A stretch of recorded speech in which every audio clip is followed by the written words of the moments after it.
it truly felt like going between the bare minimum Democrat and the most wild Republican. I'm like, I cannot believe y'all almost tied. Yeah, so that was pretty wild because, like, New York State is typically thought of a quote Democrat stronghold, end quote. Yeah. But let's be honest, it's literally just the city holding up the rest of the state. Yeah. Everything else is red. You leave the city and it's literally Trump country. Yeah. It's literally like Democrat barely holding on. That's Exactly. Not stronghold, barely holding.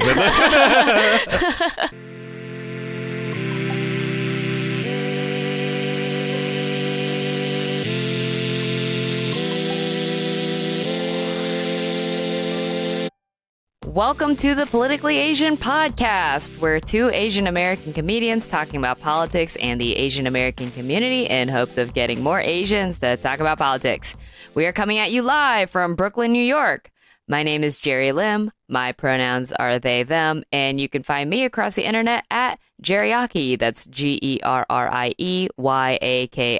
And my co-host... Hey, my name is Aaron Yin. My pronouns are he, him, and you can find me on social media at Aaron Flarin. That's AARONFLARIN. All right. Before we go into the episode, we have a special announcement because we have a new Patreon subscriber. Woo!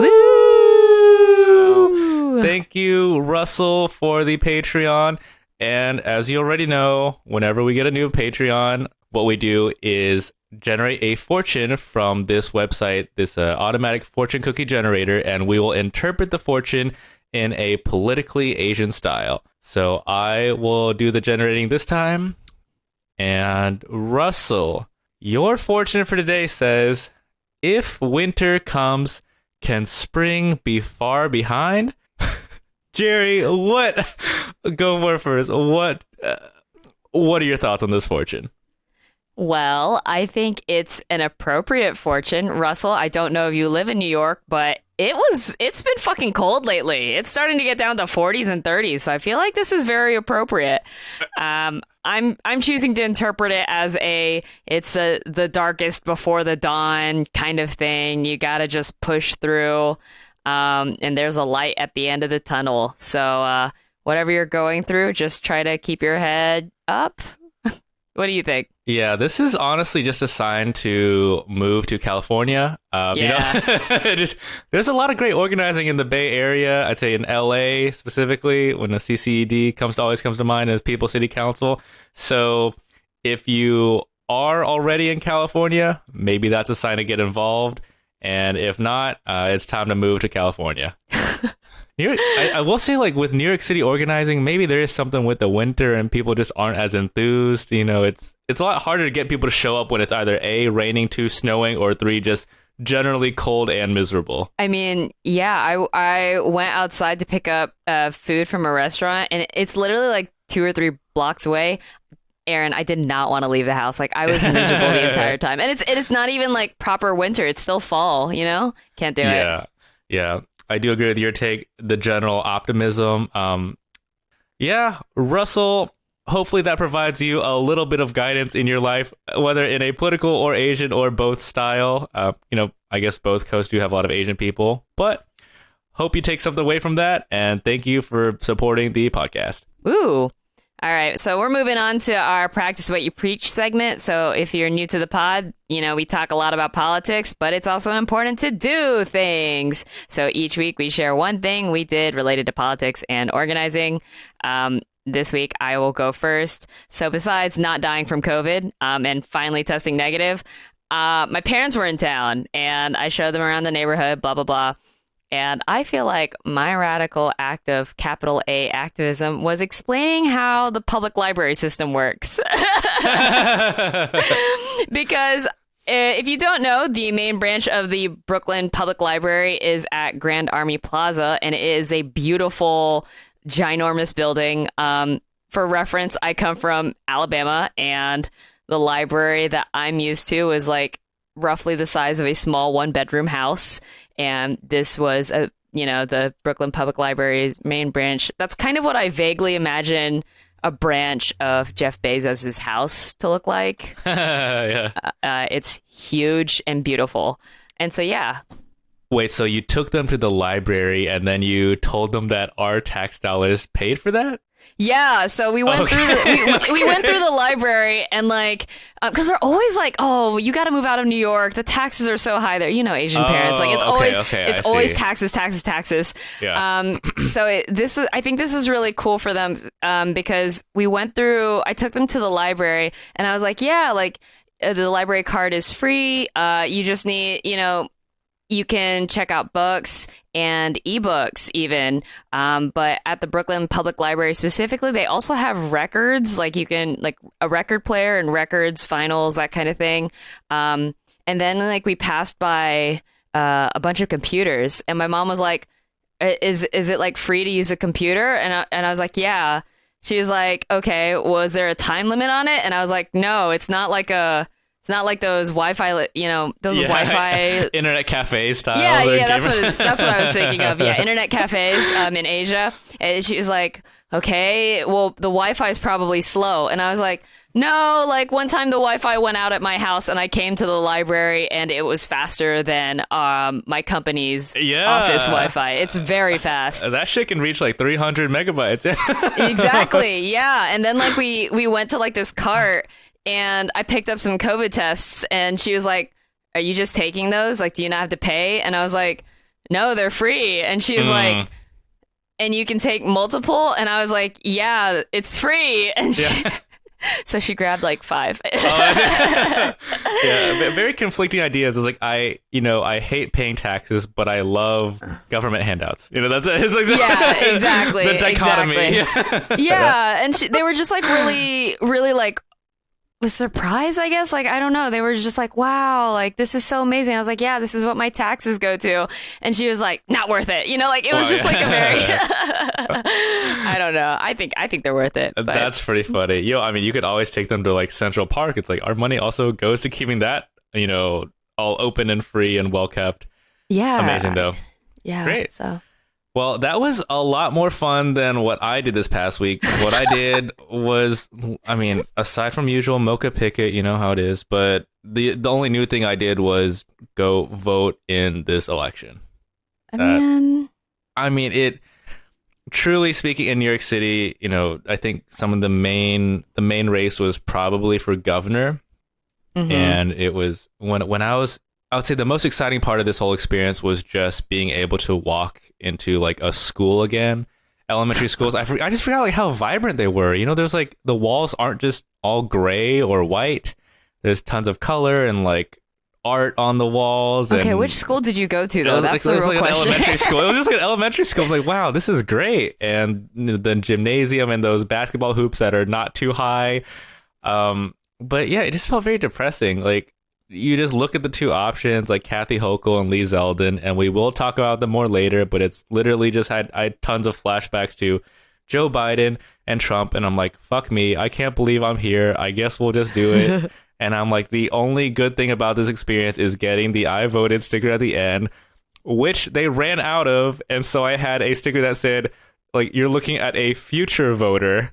No, wait, that's the dumbest sticker. So now I have a future voter sticker after voting. So it was like, fuck me. It's just telling me that this process is never over and is never fun, and I will have to do it again.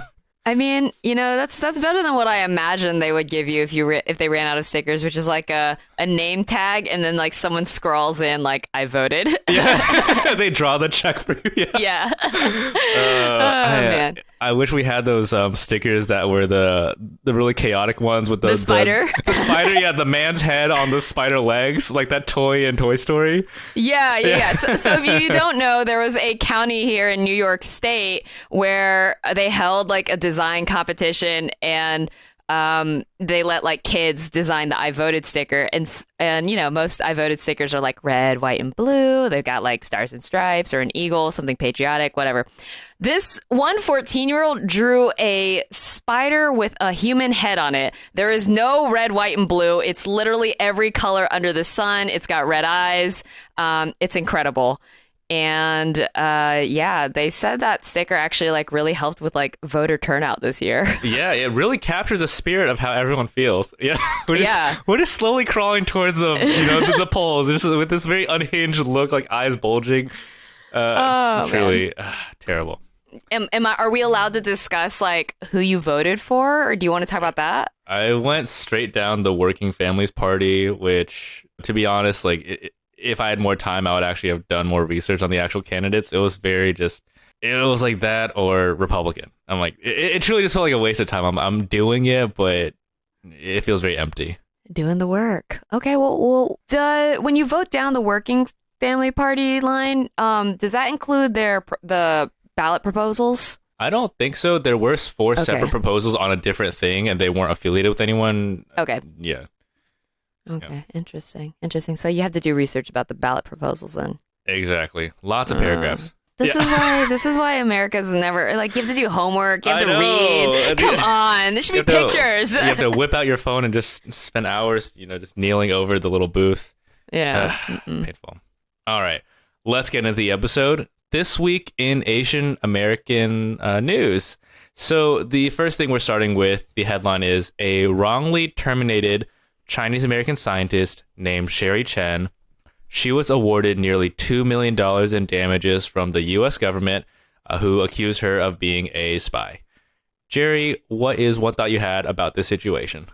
I thought it was pretty wild because if you read about Sherry Chen, she studies like water for the National Weather Service in like Ohio. And these all sound like very mundane things off the top. You know what I mean? Oh, yeah, very typical Ohio, yeah. Yeah, like it's like, yeah, no, that's what I would expect in Ohio. And it's just like, and then you have the FBI coming, like I just imagine the FBI bursting in and like a whole movie scene. It's like, I don't know, it just seems like over the top. And they were like, oh yeah, we're arresting you for sensitive information about dams? Question mark? Yeah, absolutely. No, I agree with that. I mean, like, first of all, who works in Ohio for fun, right? Second of all, who works in Ohio and studies water for fun? Like, that's if you do that, you're doing it for the love of the game. Like, like the love of the water game.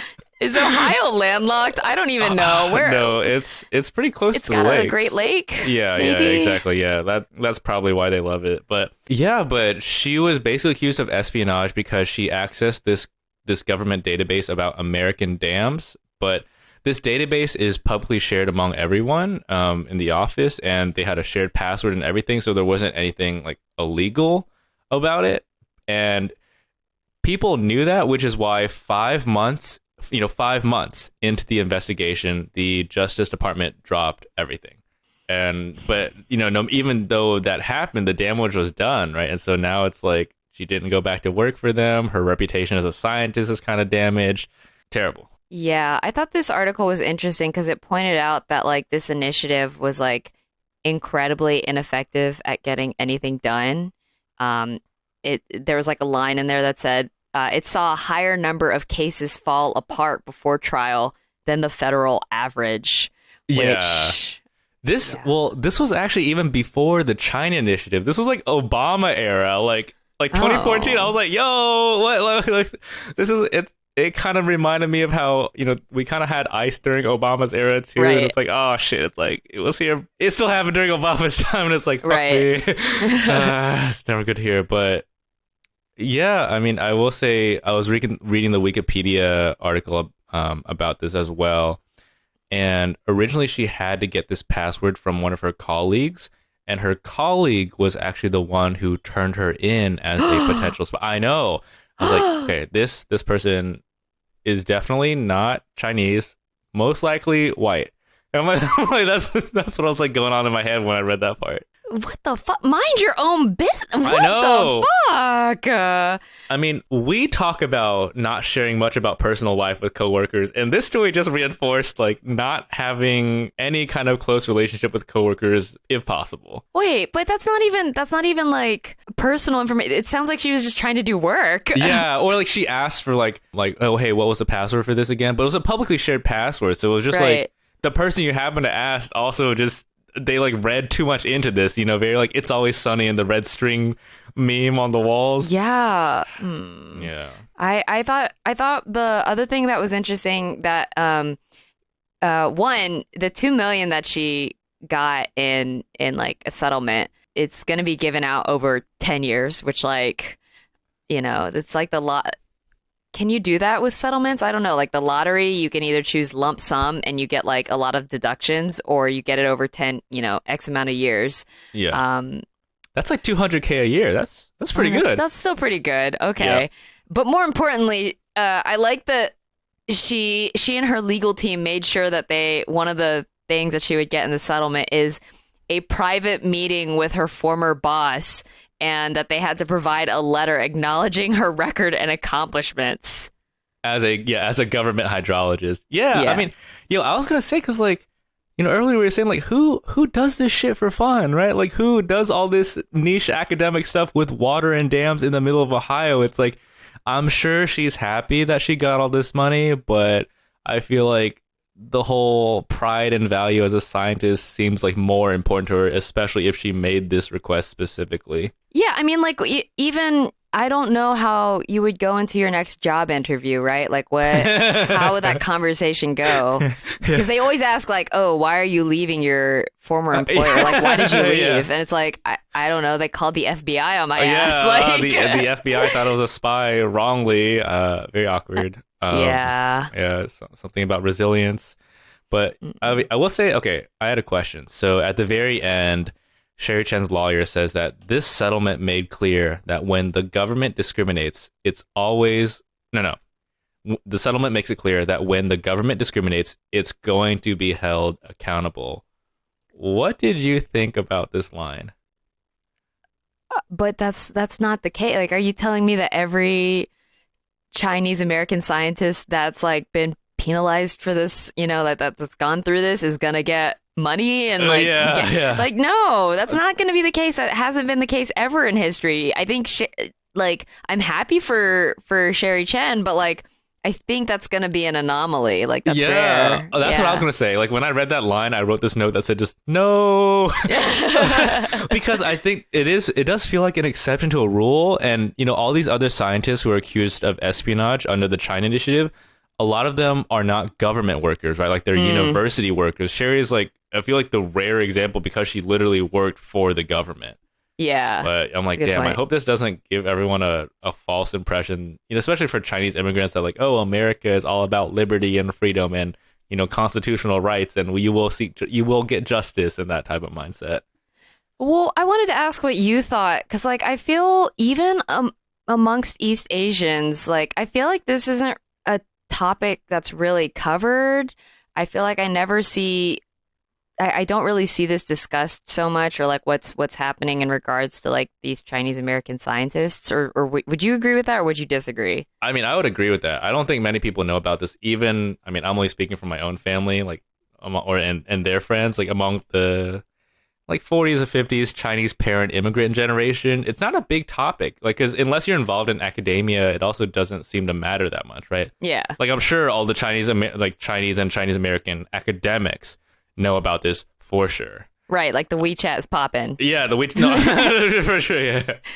Like, yeah, but if you're not in the sphere of academia, it doesn't seem to have made like the discourse yet. Yeah. All right, well, moving on. The World Cup is next week, which is news to me. I feel that I hear about any other sport other than soccer because the United States is running a suppression propaganda thing where they don't talk about soccer because they suck ass. Yeah. But with the World Cup being in Qatar next week, there's a lot of coverage specifically on the foreign labor force. And the Diplomat published an article this week about how specifically Nepalese and other folks from India, Bangladesh, and so on suffer human rights abuse, basically. Aaron, what are your thoughts on this whole thing?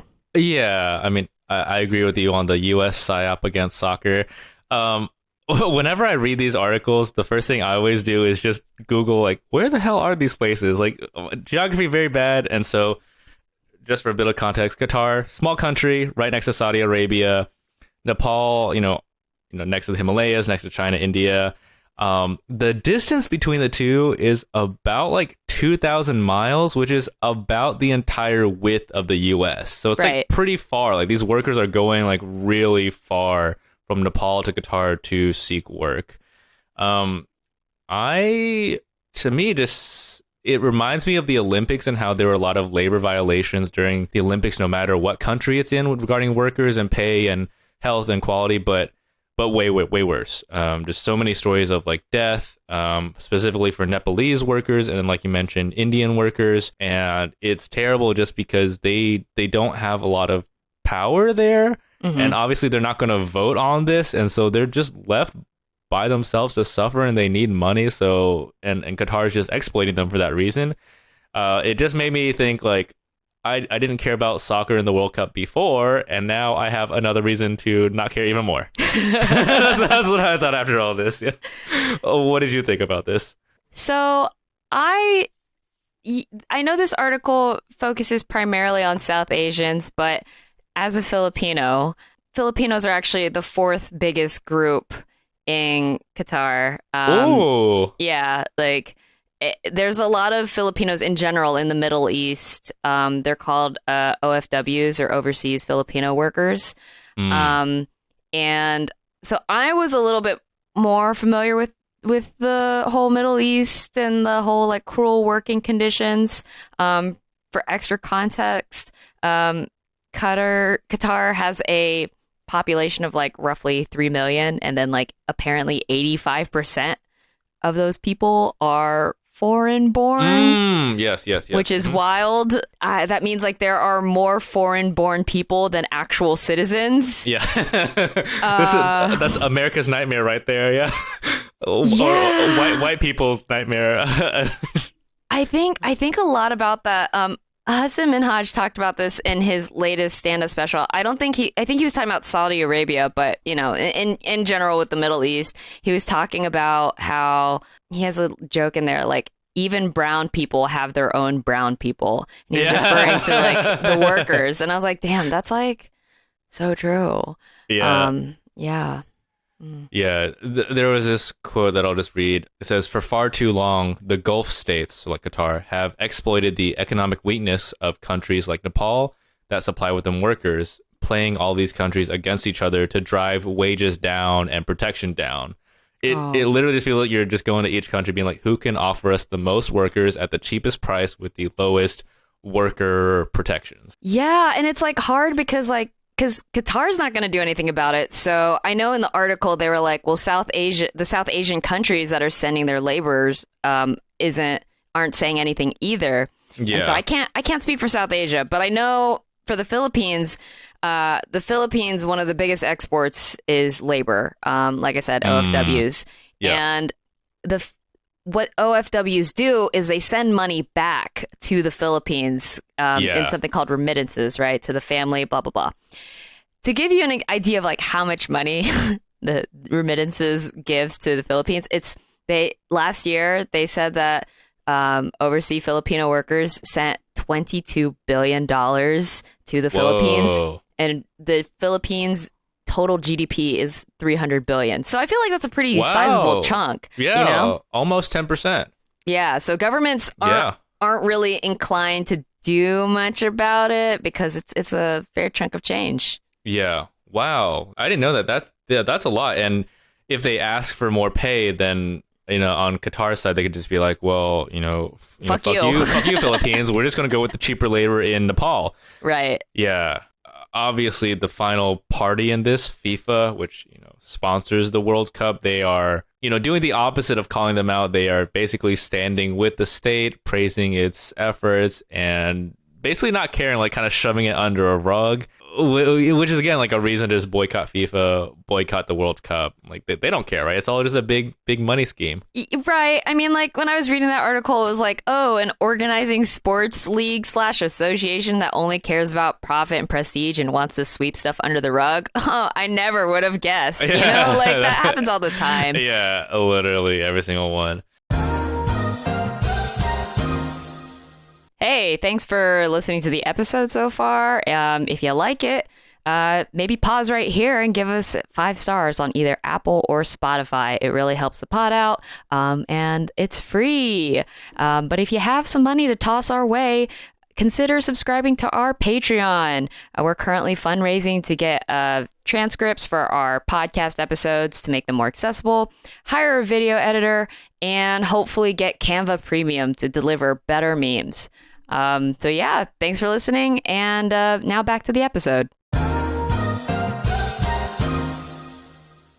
You know, I hadn't heard before about migrant workers going to, I think, like Abu Dhabi specifically for some reason a while ago, and this was just a reminder, and I was like, oh yes, this is still happening, and escalates every single time there's a big popular event in Saudi Arabia and Qatar, etc. Yeah. All right, moving on to the next piece of news. So this headline, going back to America, title is Asian Americans have some of the highest levels of support for abortion rights, and it's driving them to vote.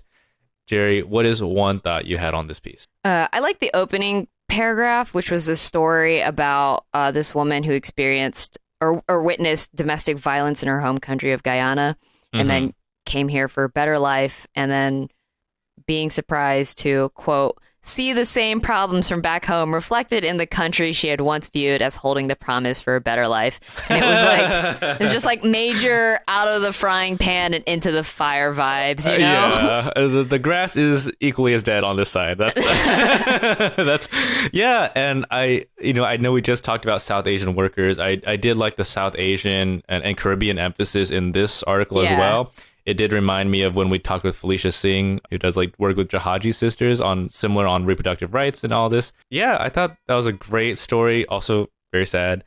But yeah, I was surprised that like in that Pew Research poll, they were saying that 74% of Asian Americans supported abortion rights, which was higher than any other ethnic group. Only downside, they did not interview people who didn't speak English. So definitely skewed. Yeah, see, that's what like really peeved me about this piece. And then like, I don't know how you feel. Like, tell me how you feel, but I don't like hearing statistics like that, because it's like, oh, 74% of Asian Americans support abortion rights and 88% of Asian Americans rank healthcare as like a top issue. So why is political engagement only at 60%? Like why you know what I mean? It's like when you hear it gives me the same emotions like when I hear DSA membership is 90,000 people. Okay, like what have you guys done? You know, like it's like it's like that same energy. So it's like, is that actually true? Like what's going on with the numbers there? Yeah, what I take from this is that if people go to Asian Americans and ask them questions, they will answer, but Asian Americans will not go out of their own way to, fill out something on their side. Yeah. If that makes sense. But yeah, well, I mean, it did say, I guess with the whole political engagement thing, it has gone up, but you're right. It went from 49 to 50, 49 to 60 over the past 6 years. We're inching about 2% per year, which is, not the most inspiring thing. Yeah. Like you said, this article focused on South Asians. So as always, I'd love to see some like data aggregation by ethnicity, because I'm thinking of like Catholic, Vietnamese, and Filipino people. Like, like I'm sure that was not the case for them, Yeah, exactly. Yeah. I don't have any kind of feel on Chinese. I mean, I know how my own parents feel about it, who are my own parents are very against abortion, because my mom had an abortion, and after that she was very against it because something about seeing the value of human life, and it's very sacred, and you shouldn't, something like I had the choice, but now I realize that other people should not have the choice. But anyway, not that that's representative, but I'm always very curious about what any Chinese person who basically grew up during the one-child policy era has to think about abortion. Yeah. And I have no pulse remotely on that. Oh, that's pretty interesting that your mom had an abortion and then afterwards was like, that was a bad idea and no one should do that like me. Very, very paternalistic, but again, I don't think it's representative of, I mean, I don't know if it's representative, but that's what I'm like, I'm very curious though, and this article didn't really, like you mentioned, break down East Asian versus South Asians. It just kind of lumped us all together into Asian American and English speaking only. Yeah. Yeah. Interesting. All right. Well, moving on to the West Coast, we are covering an election in LA. Kenneth Mejia is the first Asian American to hold citywide office and the first Filipino elected official. Aaron, what are your thoughts on this guy after doing research? Yeah, so I've been following this since February or March of this year. It's been really exciting to see. Of course, Kenneth is Asian, representation, sure, but I think the most important thing to mention is that he's also just the first certified public accountant to hold this role. And when I read that, I'm like, yo, the controller literally manages money and finances. How have we never had an accountant in this role ever? I'm like, that cracked me up when I read it. Yeah, that was. I'm surprised that's not like a, I don't know, requirement. Yeah, I'm like, really, like literally. I'm like, the other people running had no CPA or accounting experience. They didn't even take like accounting 101 or something. I'm like, these titles are just jokes to them. That's pretty wild that like a public servant has like they're less strict about the requirements of a public servant who would be in control of like millions, if not billions of dollars. And, like it would be harder to become an accountant at like a tech startup than it would be for a city. Yeah, exactly. Yeah, the guy who also ran against him, he got smoked, by the way. This guy's last name was, or his name's Paul Koritz. He lost pretty badly. Kenneth won 61-39, so like almost twice. But I mean, he got smoked. But I do think Kenneth being the first CPA really helped him, because I think a defining thing of his campaign has been financial transparency and just expertise. Like, he's been putting up all these billboards around LA, just saying like, here's how, your LA money is being spent. And then like very tiny little bars for like, homelessness and like education and child services and all this stuff. And then like a huge ass bar for LAPD. Yeah. I really love what this guy has been doing with data. I'm not really a numbers person, but I am a pictures person. Yeah. And so I really do like some of the infographics that he had on his website, his campaign website. Like you said, broke down the mayor's city budget, but then also his campaign, his team like made maps of LA. And like one of the maps they made was like where you're most likely to get a parking ticket. And, oh, nice. And then they broke down like how much this cost citizens, or like a map of affordable housing units in LA. My favorite one is like how many city employees live outside the state. Again, how is this not a requirement? Yeah. Like maybe it's like I don't know. I guess like I'm just, New York has given me brainworms, because like it's like, if people find out you're not a New Yorker and you're running for like city office, like it's like a big deal, I feel like. You get clowned on for sure.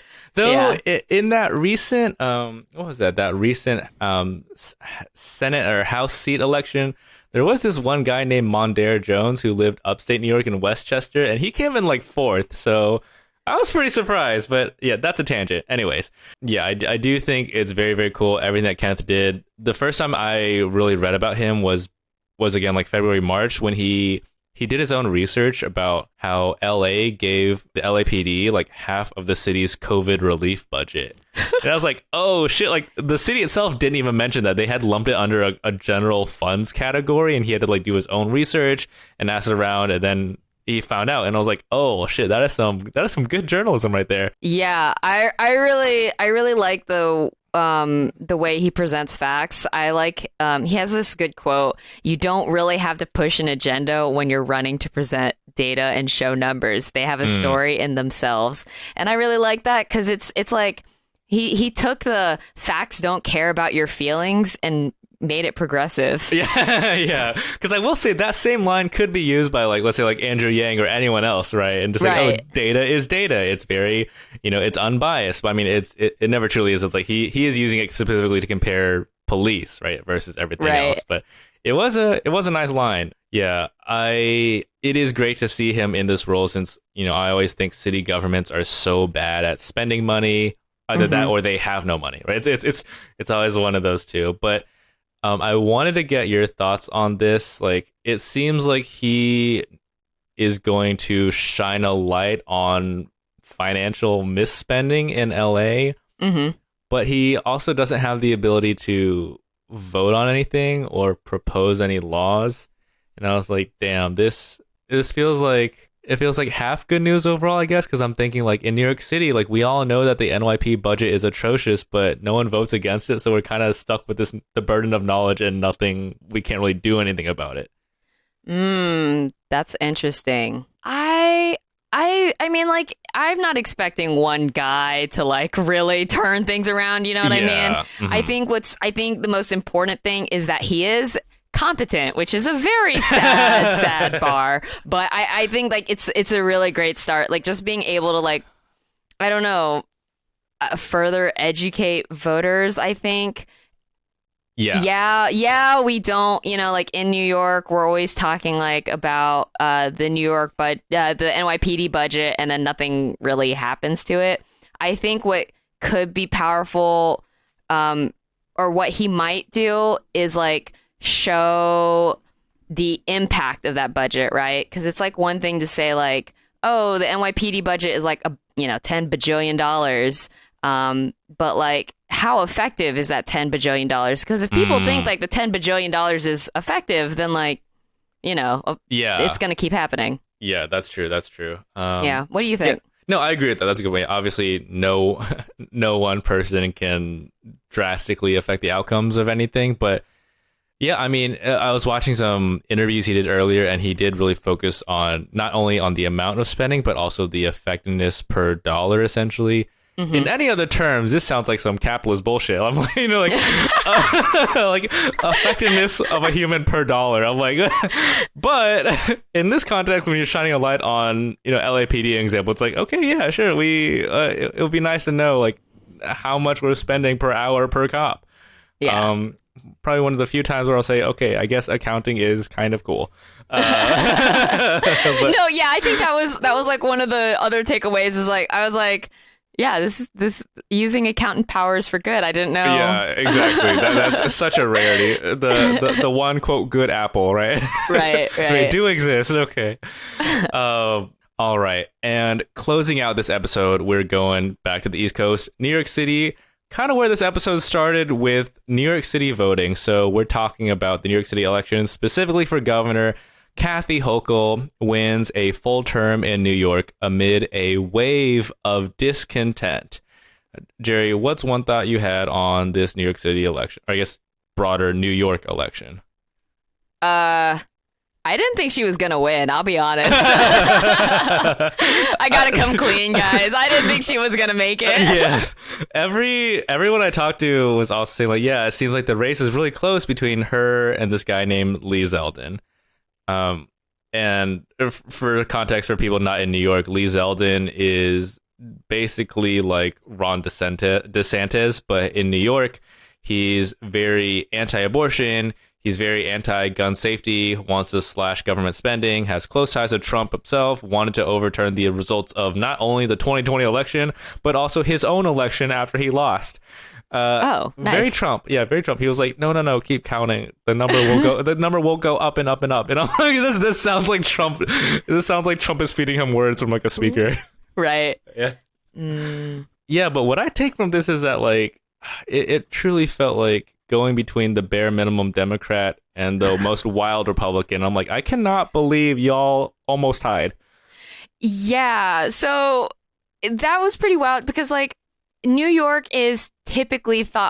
State is typically thought of a quote Democrat stronghold, end quote. Yeah. But let's be honest, it's literally just the city holding up the rest of the state. Yeah, everything else is red. You leave the city and it's literally Trump country. Yeah. It's literally like Democrat barely holding on. That's exactly not stronghold, barely holding. Yeah, and if I remember like early on in her campaign, she was like trying to, lean on the time-tested Democrat tactic of this guy is like Trump. He has ties to Trump. And then she realized like no one cares about the orange man when you're scared for your life on the subway. Yeah.